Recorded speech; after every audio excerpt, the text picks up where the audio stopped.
Hey guys, so today I'm here to do a book review, and the book I'm going to be talking about is The Widow by Fiona Barton. This is a thriller, and it tells the story of a woman who used to be married to a guy, and when he was alive, she would lie to the police and to the press because he was accused of a crime and she wanted him to get away with it. And now that he's dead, she's wondering, do I keep lying for him or do I tell my version of the truth? So that sounds interesting, right? I thought it sounded interesting. It is not. It is not interesting at all. In fact, this commits the biggest crime a thriller can commit, which is being dull as fuck. Like, I cannot describe this. I honestly flew through the first 50 to 60 pages, which is usually when a thriller is supposed to sort of take off, you know? It's supposed to sort of build up tension, and then you're supposed to actually be flipping pages. And after these first 50 to 60 pages, there is honestly not much that you can possibly be interested in. But let me explain why. Well, first of all, the format. This follows two different timelines. We have the timeline in which the widow is deciding whether or not to give this interview and to tell her version of the story. And we have a second timeline, which is the one in which her husband is committing or not committing the crime. And the police is investigating and everything. So what happens is, when you have a thriller and you have two timelines, we, the readers, need the two timelines to be interesting, so that we'll keep flipping pages and trying to find out what happens in both of them. That means that we need a mystery in both of them. We're following the first timeline and you cut to the second one, and we need to have something that keeps us going, that keeps us guessing, right? This manages the absolute feat of having the timelines simultaneously spoil one another. You're following the widow giving the said interview, or thinking of giving the interview, and thinking to herself, and she tells you what happens in the past, and then you have things happening in the past and you don't care because you already know what happened. Like, the author told you what happened 50 pages into the book, and you're like, I don't care. There is no mystery. There is no possible plot twist that could happen because I know what's going to happen. And then what's my interest in that? Like, this is not literary fiction. There is nothing interesting enough to keep me going and guessing. Okay, so that's one problem, right? You know what happened in the past. The other problem is that there's no mystery whatsoever in the present. Like, the only thing that's happening is, will she give an interview or will she not give an interview, and will she lie or will she tell the truth? But because you already know what happened, there is also no thrill in that. Honestly, as I was reading this, it kept reminding me of a book that actually did this with a lot of success. I actually did the two timelines thing with a lot of success, and it was Liane Moriarty's Truly Madly Guilty. Now, that is a book that thrills, and it doesn't even have a crime or a death or whatever in it. Truly Madly Guilty follows two timelines, one being before an accident and until this accident, this thing happens, and the other being what happens after this event happens. You have two different timelines, and in both of them, you're trying to find out what happened.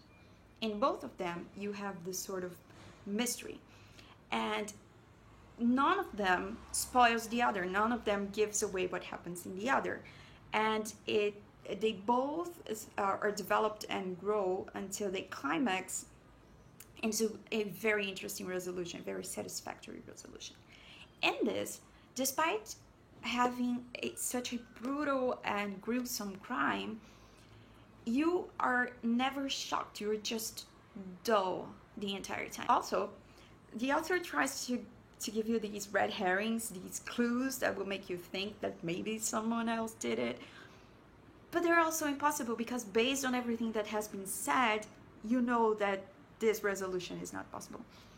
So honestly, I don't get it. Like, with a thriller, for a thriller to be successful, I need at least one thing, and that is to be surprised, right?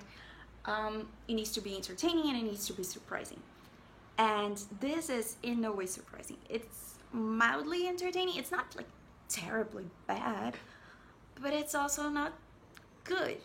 I give it this 2 out of 5 stars on Goodreads. And this also hits one of my biggest book pet peeves, which is an author thinking that she has portrayed something when she actually hasn't. Barton writes about the widow, and throughout the whole book you're like, okay, so she's this very submissive and mildly intelligent woman, like she's not smart at all, and you have her react to incidents in very stupid ways that are very prejudicial to her. So you're like, oh, I mean, not all characters have to be smart, right? And I'm fine with it. She doesn't have to be smart, and it doesn't affect her in any way. Like, you just move on and you accept that as part of her personality, just as being submissive is part of who she is. But when it gets to like 2/3 of the book, the author has another character react to the widow and say, oh, but the widow is so smart, and as I was talking to her, the power dynamics kept shifting, and I found out that she is actually so smart, and she is not. Like, we have literally just come out of that scene, and the widow was acting gobsmacked the whole time. She was acting stupidly the whole time, giving away more than she should have. And in the end, she throws a tantrum, and apparently that's considered shifting the power dynamic. Like, you can't just tell us that she is smart. You have to show us that she is smart. You have to show that throughout the whole book. The entire book, in fact, is a lot of telling and not showing, which is breaking the rule number 1 of thrillers and what makes thrillers so exciting. So, you know, I honestly can't think of recommending this book to anyone, because despite the story being actually interesting once you've read it, like, I can tell you the story would work in a movie if the plot were rewritten to be set happening in different parts, in a different way, like this thing happening and then this thing happening, and this information only being exposed in the end of it. And but as it was written, the format completely killed such an interesting story, such a possibly interesting story. This is the type of book that is actually better in your head once you've finished it than while you're reading it, which makes the entire process of reading it absolutely useless. So yeah, if this gets adapted into a movie, maybe watch it. It might be worth it. As a book, it's not. There are a lot of thrillers out there that are absolutely worth your time. This one, unfortunately, is not. It's not terrible. It's not a 1 star. I didn't actively dislike it and hate it, but it's dull. It's just meh. And yeah, you can make better use of your time, is all I'm saying. I hope I spared you of the suffering of going through a very dull book. And those are my thoughts on The Widow by Fiona Barton, and I hope you enjoyed this video despite all my hate for the book. And if you did, please click the like button, and if you want to see more videos in the future, make sure you subscribe. I'm about to do a video with thriller recommendations about actually good thriller books, so if you want to see that, make sure you subscribe, and I'll see you guys soon. Bye.